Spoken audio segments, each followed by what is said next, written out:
Welcome to the Manifestation and Money Podcast, Tom. Yeah, thanks for having me on. I'm excited to be here today.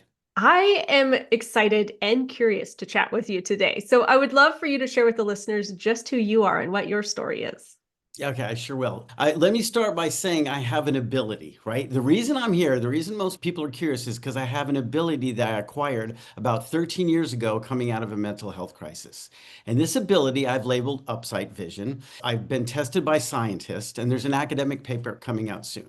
But to define this ability is upside vision is the ability to see and interact with these holographic images that appear to be everywhere around us.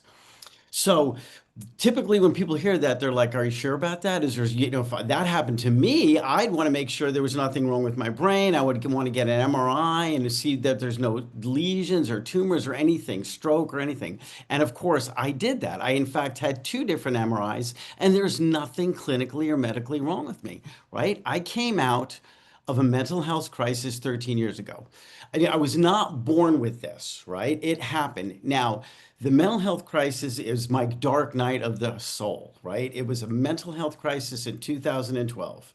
And I wrote a book about it. It's about the 1 year of my life where I completely lost any connection to an objective reality. I lost my business. I lost temporarily lost my family. Thank God we're back together now. But I was addicted to cocaine, and it did something. I did something to my brain that I would have a thought, I would get a belief that it was true, and I would act on it. So, needless to say, you can't go through life like that. So, for 1 full year, it's almost to the date, I was in almost a psychotic episode, homeless. Like I said, left my family, left my business to check myself into a psych ward. The last time I used drugs was December 28th, 2012. And that was the first time I saw these images. Now, this is really wild about manifesting and thinking and the nature of the brain. Even though I was on drugs that time, I knew that I did not have to be on drugs to see these. It was this inner knowing. So I've been clean and sober for the last 13 years, or almost 13 years, and I wanted to find out where these holographic images were coming from, right? Sometimes, if you and I are having a conversation now, and I can't do this now, I could, but we don't want to. I turn my attention, I can look over, and it will be about, it could be about what we're talking about. Let's say if we were talking about cooking a pizza, it could in fact be a pizza being made. But just as easily, it could be an elephant riding a bike. Now, if it would make sense if it was about a pizza, but it would make less sense if it's riding a bike. Both of those things happen. In either case, once I lock in or tune into it, and let's say I see the elephant riding a bike and I wonder where did that come from? And then I'm like, didn't I just see a pizza? I realize that once I engage with it, there's almost this intelligent conversation, whatever this is. I can change these holograms. So I can make the bike riding elephant cook a pizza. I can drive a sports car. So there's this engagement, right? There's this and get back and forth where whatever this is, and I've come to find out some of these come from other people. We'll get to that in a minute. And that's what I do for a living. I connect with people and read these holograms. But, that's where they come from I have no idea where these ones that are floating around are. And Mhm. I'll say one other thing and then I'll pause to let you ask questions. A lot of people say, is it a vivid mind's eye? Isn't that just an act of imagination? And the answer is definitively no. I had that. I owned an ad agency for 20 years, so I know what that is. This is not that. Because if I was driving a car, right? If you and I were in the car and I was driving and you said, oh, do you remember the Star Wars poster? I could think about that and I could have a conversation with you about it while I drove the car, my motor skills. If I'm looking with upside vision, I would get in a wreck because I have to lock into this image. Not only that, not only the motor skills, but my eyes get tired, just like watching a movie. My pupils dilate and retract. They change shape when something is arousing or exciting. And then there's something called smooth pursuit eye movements, where you follow something across the screen. You've done that in the doctor's office, most people. You can't fake that, right? So if I'm looking at a wall that everyone else thinks is empty or invisible, right? And there was a jaguar that I'd see in a hologram running across it, they can track my eyes, right? They can track my eyes. So that's how we knew it was external. I went to the Institute of Noetic Sciences. They hooked up my brain to this EEG machine, and we didn't do any of those things. We measured brain waves. against those two states. So that's why I'm here. Interesting topic. I'll pause because, like I told you earlier, I can go on about this, but yeah, that's why I'm here. Fascinating. So, yeah, so many questions that come up. So, like, which way do I take this? Because to me, listening for the first time, hearing about this, it's almost like you have a psychic ability. You're able to interact with these images. Am I understanding that right? Like you are putting thought into them, but they're also whoever, whatever, and I'll let you define what that is you're interacting with is also morphing the images from their side as well. Is that correct? Yeah, it's like let's use the word biofield or plasma field, Okay. right? Sometimes, so again, there's an intelligence that I have this exchange of knowledge with. That's with the plasma field, right? This, whatever this is. Now, obviously, I think it's coming from somewhere, but I don't know where. And whatever it is, it's intelligent. That's one way.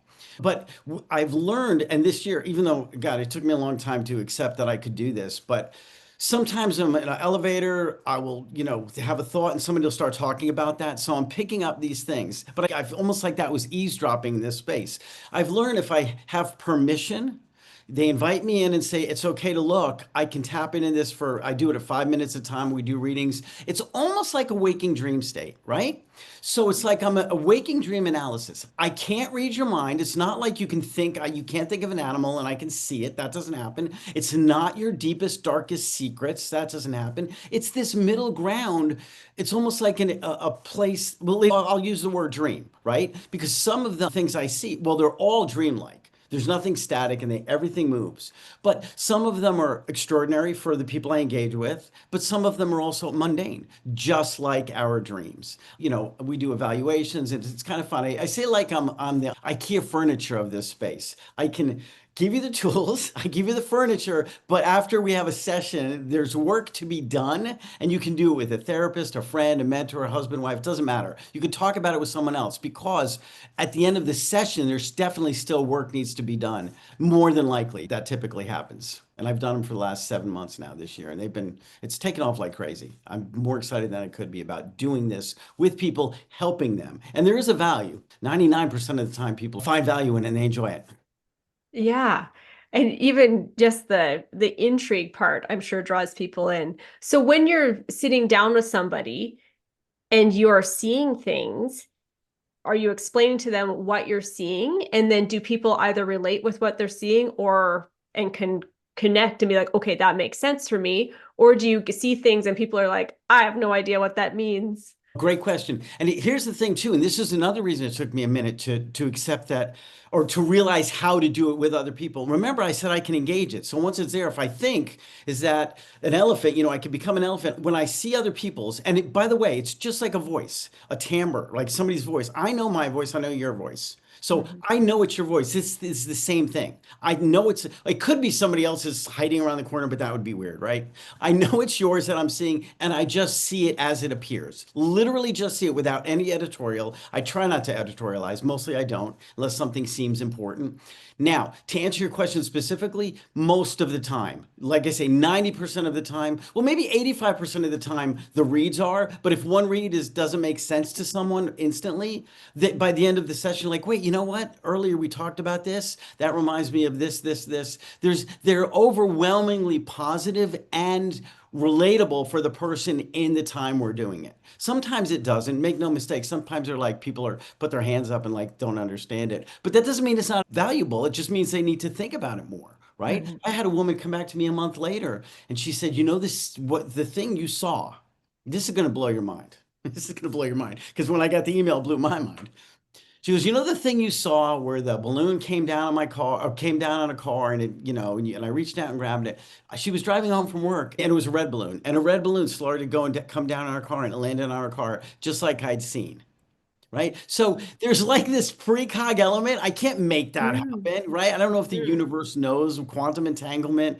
I don't know how the universe knows this stuff, but those things happen all the time. Yeah. So Yeah. there, it's pretty wild. Fascinating. And I can relate to you on that because I do get precognition from time to time where I just know things or I see things and then it plays out in the future. But yeah, you don't know where that comes from. You don't have like, if somebody asked me, I'd be like, I have no idea how I know that. I just saw this thing or I know this thing and I saw it in my head. And for you, you're seeing these things play out as a holographic image in Right. front of you. When you're dealing with people and seeing these things, do you feel intuitively that you have insights that come through that you're seeing this thing and, oh, hey, if I tell this person this piece of information, it can help them with their life or with this thing they're struggling with or with this choices they have to make? That's exactly what the goal is of this. Somehow get them unstuck, help them kind of think about a decision, maybe think about it in a new way they haven't thought about it before, Mhm. right? Let me give you kind of two examples, one relationship and one business. Guy was doing a business deal, and this is important too because although these things are clear and in focus, right? That doesn't mean they're true. I want to be very, very, very clear. It's like a dream is not true. But it does, but there's also part of you that's thinking about this unconsciously or at some level. Anyway, he was about to do a business deal. There was a man below him cutting his shoes with the scissors, right? In later in that, not, like in a minute later, he walked around and he's at a board meeting with this guy, the same person, right? I was like, oh, there's a man. Oh, this man just was in a board meeting. So we're done with the reading. He's like, I know who that is. That's a guy. I'm like, time out. We don't know who that is. You think, right? It could be the person, but obviously you have something about them, or there's a reason this is coming through. I certainly would not accuse this person of, sabotaging a deal. You think that's not the move. The move is think about it. Now, to your point, all because the visual is there is one thing.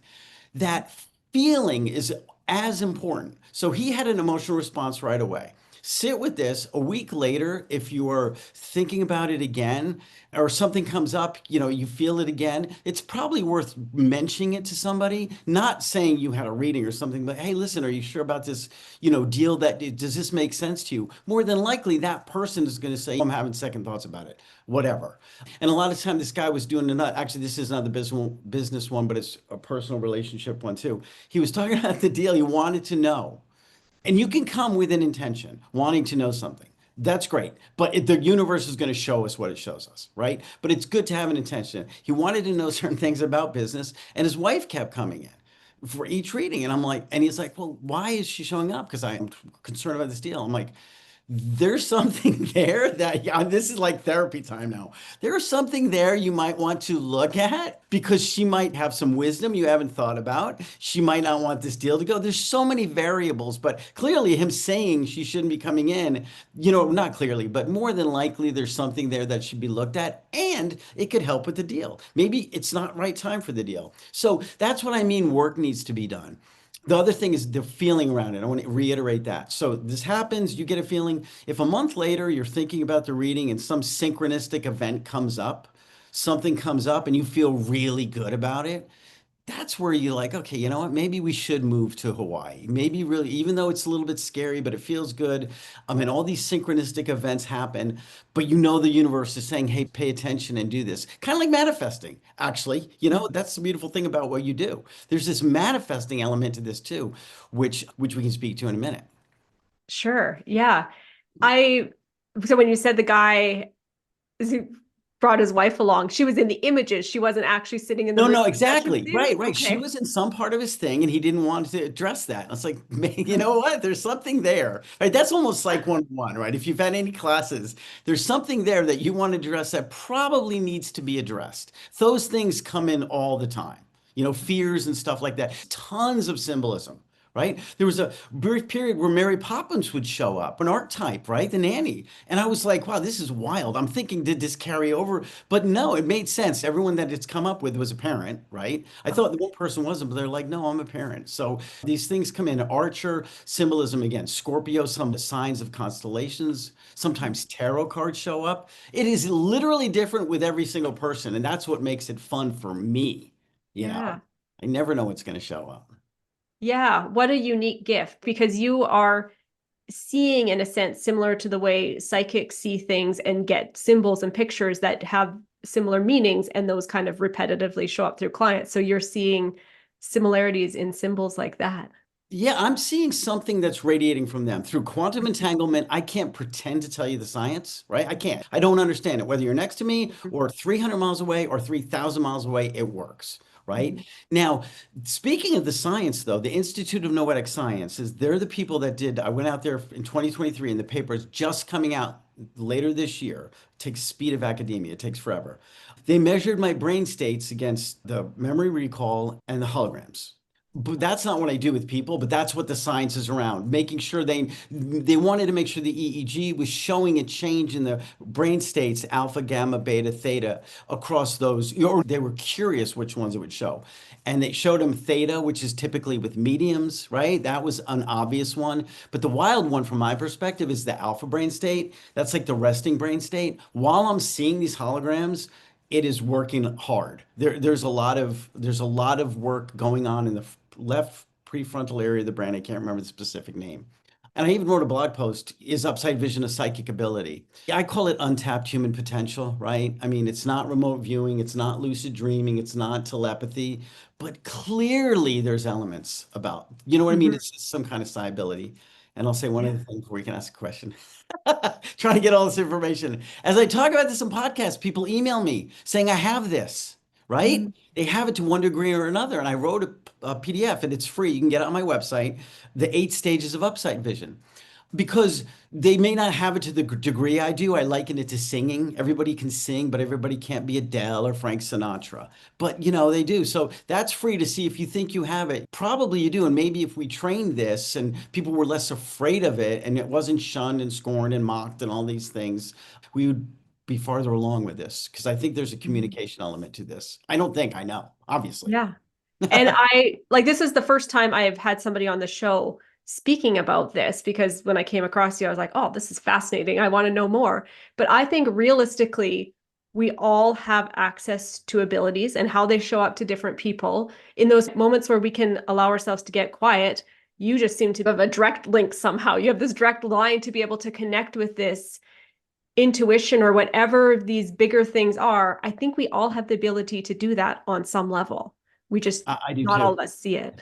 And yeah, and so when I first started talking about this, I was thought the people that would come forward, because I knew I wasn't the only one, right? I just knew.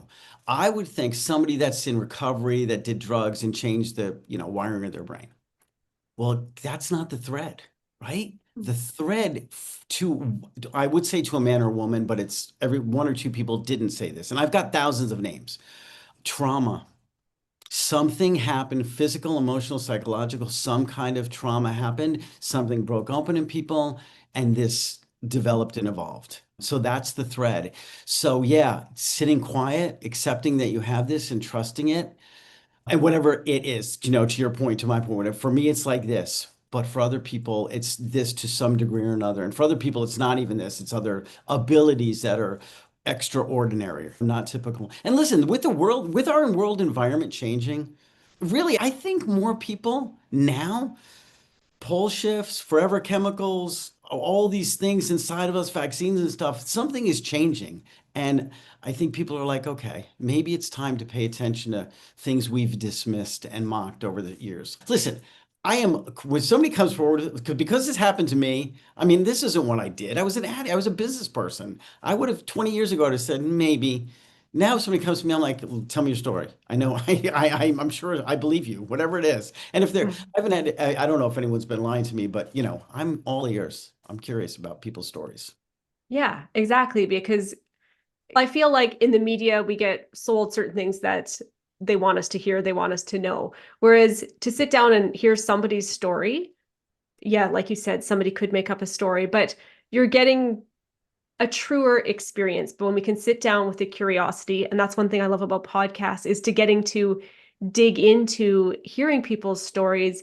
It's a different outlet that we get to experience. Definitely. And, whether people are telling the truth, there's this intuitive element. And, women say they have this intuitive, that's like a cliche. But here's the wild thing. Many of my clients are successful female business owners. And that blew my mind. They just know. They're like, of course. They're like, what, we're behind the curve. You know what I mean? It's like, with respect, they're like, of course this is true. I'm curious. This is how it manifests for me. I want to hear what you see. And then the other people who have a lot of clients are musicians and talented, creative people. That one makes sense, right? Well, they both make sense, but the fact that it's happening like that is wonderful. And I can tell after a while if people are BSing. You know what I mean? It's the sixth sense when you're in a room with them, I could feel it, their energy. But Mhm. a lot of people have that. Yeah, I have a sixth sense with it because I have a 5-year-old in my house. So Oh, she's teaching me through and through. I'm like, no, no. She's like, well, how do you know? I'm like, I just know. I of just course, know. even by a look, no words, you're like, okay, you just did mischief. You've done something. You're right. Yeah, So word, you're like, yeah. yeah, And then the whole mom thing, all right, tell me what you did. And they're like, wait, how do you know? yeah. Yeah, How do you know? Like, I right. just do. And you'd mentioned something earlier. You wanted to link to manifestation that you wanted to chat on. So a lot of people say, do I teach this? And the answer is no, right? I don't because I've not mastered it, right? That's why I don't want to teach till I master it. That said, I can give one way to see if you might have it, right? There's something called the hypnagogic hallucination. And it's right before you fall asleep, that waking dream state everyone goes in. And a lot of creative ideas were found here. A lot of discoveries and inventions were found in this space. If you want to try it, if you have it, sit on the end of the couch and you're going to have to meditate for a minute. And you can think in the back of your mind, you can use your mind's eye to start with this. Let's say imagine an island with a palm tree, right? That's where it starts. If you can take that and put it out here, right? That's the first step. If all of a sudden you see this in front of you like a hologram, that's you're there. If you can change it to have a guy sitting on it, wow, you're off to the races. And then there's comes a conversation with it. There's a download of intelligence, but that's the first thing. And manifesting successful life, right? Manifesting financial rewards, right? I feel I use this without a doubt to see a successful financial future, whatever scale you want to call that. And I feel it too, not just see it. That's the key. I can see it without feeling, but when I see it and I see myself in, let's say, if I want to go to England or Hawaii, I see myself there with my wife and I feel, and I'm like, that's going to happen. Like I know that's going to happen because sometimes I see it and I'm like, nah, I'm not interested in that one. So the seeing and followed by the feeling, that's what, from my perspective, the manifesting of making it happen in our 3D world where we live now. Mhm. Neat. And that's so true. Getting clear about what you want and then having the feelings, embodying the feelings of that is a huge link in manifestation. So it's just neat that you have a unique way of the seeing piece of that equation. Yeah, I agree. And it is unique. And I feel blessed. Look, it was tough. The dark night of the soul, wouldn't want to go back. I wouldn't want to go through it again. But so it's so in the past. When I first started talking about it, I talked about addiction recovery, mental health, but it's so long ago. Now it's like totally talking about all these extraordinary things that have come out of that terrible, terrible place. And if anyone, I always say this, I try to say, if anyone's going through anything like that, happens to be hearing this now, if I can get through it, you can get through it. I just want to give Mhm. those words of hope if anyone's listening that is in a weird place they don't want to be. Yeah. And on that note, what would be your biggest piece of advice for somebody who is wanting to raise the bar and go out and create a life they love? Get clean. Well, honestly, if you're in recovery, get clean and sober. You know what? Just definitely get help from other people. Without a doubt, get help from other people. Get clean and sober. If you want to go to meetings, it's a good place to start. But if you're past that stage, right? I don't know. I think I'm all about coaches. I am absolutely about lifestyle coaches. I say I'm a one and done. I absolutely say that. Don't make no mistake. People come back every couple of months, but I say that, right? The IKEA furniture, the radiologist, let's see what's there. But after this, go to someone else. Getting advice and finding a trusted advisor is huge. And I did that when I first came out of it. I absolutely found it somebody I trusted. So finding someone that you can trust is a big deal. Yeah, absolutely. I just wanted to say this has been such a fun, unique conversation on the podcast today. And I would love for you to share where listeners can reach out and catch more of you and carry on this conversation. Yeah, if my website is tom-matte.com, or if you Google Upside Vision, trust me, I'm the only one that comes up. Upside Vision and my name, Tom Matt, but my Instagram is I See Things You Don't. Those are the two best places to find me. Yeah, either Instagram or the website. And you can check out seats if you want to see a session or just find more information. I have an FAQ section. You sign up download the free PDF, find out more about that, and you'll get on a mailing list. If you are interested about the science and updates on this. I send stuff out every month. Again, this is still so in the beginning stages of this, but something is happening, and I'm here for it. Okay. Thanks for sharing, Tom, and thanks for joining me on the show today. Yeah, thanks, Jen. It was a pleasure.